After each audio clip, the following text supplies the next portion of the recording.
So people ask me, if I'm going to learn programming using visual programming, is it possible for me to use what I've learned in my job when I go out and use textual programming, which is most likely what's going to happen? And the answer to that is yes. And the simple explanation for that is that programming can be thought of as two things. On the one side, you have the syntax, which is what you see, which is usually the text or the graphics in a visual programming language. And the other side is what we call semantics, which is what goes on in the mind.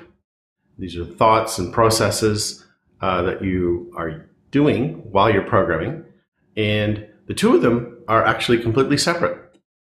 The text and the syntax and the visual representation of the code, which is what we call the code, is completely independent from the thoughts and processes that are going on inside the mind.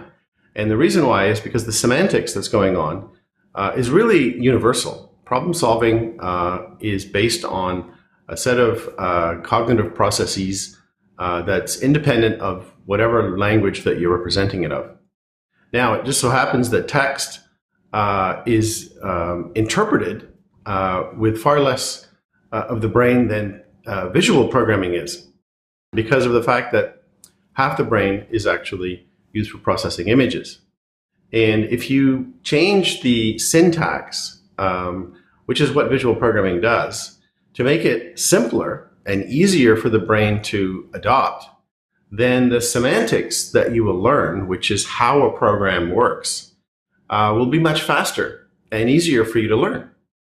But the semantics are the same, and therefore, once you've learned them using a visual language, making it easy for you, you can then apply all of that knowledge to any other language that you like. And most programmers probably learn about a half a dozen, if not more, languages, but it's only the first one that is the most difficult. After that, it's basically the same thing. The same patterns are repeated, and the same thing is for visual programming. And that's why we make visual programming, because we want more people coding. We want it to be easier. We want more people to be able to develop those cognitive skills for problem solving. And that can really be used in pretty much every facet of life. So get out there, learn to code using a visual programming language, and develop those skills.